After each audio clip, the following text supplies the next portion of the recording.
seminar yang bertema tentang manajemen waktu. Yang terhormat Mbak Francisca Samene selaku narasumber kita pada hari ini, dan yang saya hormati juga Mbak Valeria Saidan Duang sebagai moderator. Hadirin yang berbahagia, sebelum kita memulai acara kita, marilah kita berdoa sesuai dengan keyakinan dan kepercayaan kita masing-masing. Berdoa dimulai. Berdoa selesai. Baik, saya akan membacakan rangkaian acara kita pada hari ini. Yang pertama, pembukaan. Yang kedua, pemaparan materi dari narasumber, dan juga yang terakhir penutup. Kepada moderator, waktu dan kesempatan saya persilakan. Selamat pagi untuk kita semua. Yang saya hormati narasumber kami Francisca Samene, dan yang saya hormati MC Veronica Samene, dan yang saya banggakan teman-teman sekalian. Perkenalkan, nama saya Valeria Saidan Duang. Di sini saya sebagai moderator untuk memimpin acara pada pagi hari ini. Dan kita akan membahas tentang manajemen waktu. Baik teman-teman, langsung saja kita menyampaikan materi kepada pembawa acara. Saya persilakan. Baik, selamat pagi untuk kita semua. Pada hari ini saya akan membawakan materi tentang manajemen waktu. Apa sih manajemen waktu itu? Manajemen waktu adalah suatu proses untuk melakukan kontrol atas waktu dengan batas tertentu untuk melakukan tugas tertentu. Di dalam manajemen waktu juga terdapat beberapa sifat. Yang pertama, tidak disengaja, waktu seringkali dideskripsikan sebagai dimensi keempat dari panjang, lebar, dan tinggi. Tidak seperti dimensi lain, berjalannya waktu adalah ketidaksengajaan. Secara teori, kamu bisa berhenti di satu titik atau di titik lainnya dan berdiri di sana sementara planet bumi tetap berputar. Yang kedua, tidak dapat diubah. Waktu terjadi sebagai urutan kejadian yang tidak dapat diubah, sehingga begitu sesuatu terjadi, sesuatu itu tidak bisa tidak terjadi. Ada hubungan di antara kejadian yang disebut sebab akibat, mana sesuatu di masa lampau mempengaruhi apa yang terjadi di masa sekarang. Yang ketiga, sesuatu yang dibutuhkan waktu adalah suatu hal yang menjadi persyaratan agar segala sesuatu terjadi. Dengan kata lain, tidak ada yang terjadi dalam sekejap tanpa perkembangan waktu. Yang keempat, dapat dihitung waktu dapat diukur dengan satuan yang disebut detik. Yang kelima, waktu mutlak. Waktu yang mutlak adalah gagasan waktu konstan di seluruh alam semesta untuk sebuah pengamatan. Berikut adalah karakteristik manajemen waktu untuk mencapai kesuksesan kita. Yang pertama, evaluasi. Apa sih itu evaluasi? Evaluasi adalah luangkan beberapa hari untuk mencatat waktu yang telah digunakan untuk mengerjakan tugas sehari-hari. Tentukan apa yang Anda ingin capai, kemudian tandai aktivitas apa yang tidak termasuk dalam kategori tersebut. Catat apa saja yang mengganggu atau menghalangi dalam pencapaian tujuan secara tepat waktu.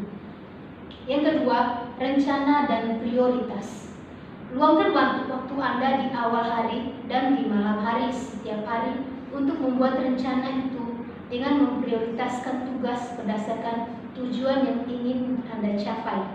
Yang ketiga, eliminasi pencurian waktu. Hapus gangguan-gangguan yang mengganggu produktivitas keseharian Anda. Jadwalkan beberapa waktu untuk menjawab email, membalas panggilan telepon atau SMS. Yang keempat, delegasi. Jika ada proyek yang besar, delegasi tugas kepada bawahan atau rekan kerja Anda. Yang keempat, katakan tidak. Belajar untuk mengatakan tidak dengan cara sopan.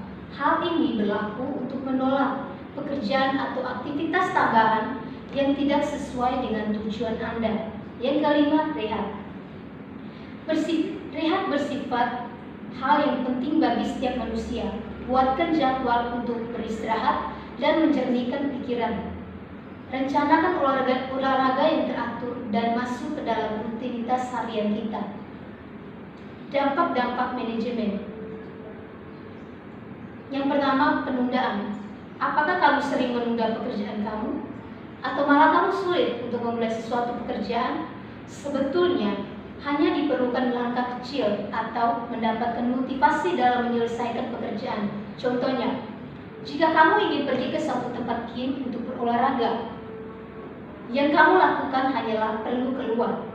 Ketika sekali kamu memulai, pasti kamu menyesuaikan pekerjaan tersebut.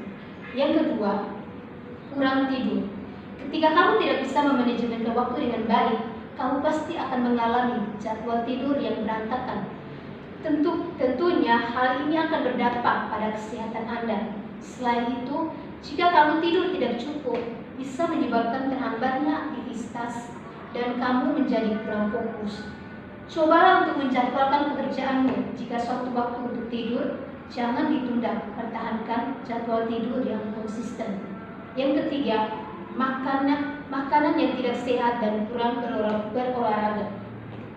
Alasan umum bagi sebagian banyak orang untuk tidak berolahraga adalah tidak mempunyai waktu yang cukup. Padahal sebetulnya itu adalah manajemen waktu yang kurang baik. Orang-orang tidak akan memanajemen waktu dengan baik juga cenderung memakan makanan instan yang tentunya tidak baik untuk tubuh dalam jangka waktu yang panjang. Berikut manfaat manajemen waktu. Yang pertama, manajemen waktu membuat seseorang menjadi tepat dan disiplin.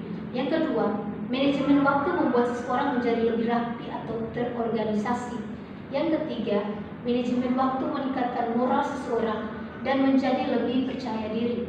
Yang keempat, manajemen waktu bisa mengurangi kadar stres dan kecemasan. Sekian materi dari saya. Terima kasih. Untuk Ibu Francisca Samene yang telah membawa materi manajemen waktu. Baik, saya akan menyimpulkan materi yang telah disampaikan oleh Ibu Francisca Samene. Mengenal apa itu manajemen waktu. Waktu yang kita punya adalah 24 jam dalam sehari untuk mempergunakan dengan tepat dan efisien. Pengelolaan waktu yang baik dapat membantu kita dan meningkatkan kinerja dan karir kita. Jadi kita harus pintar dalam memanajemen waktu. Karena manajemen waktu sangatlah penting bagi diri kita sendiri. Jadi apa yang telah disampaikan oleh Ibu Francisca Samene sangatlah baik. Terima kasih, itu saja penyampaian dari saya. Kepada MC Ibu Veronica Samene, saya persilahkan.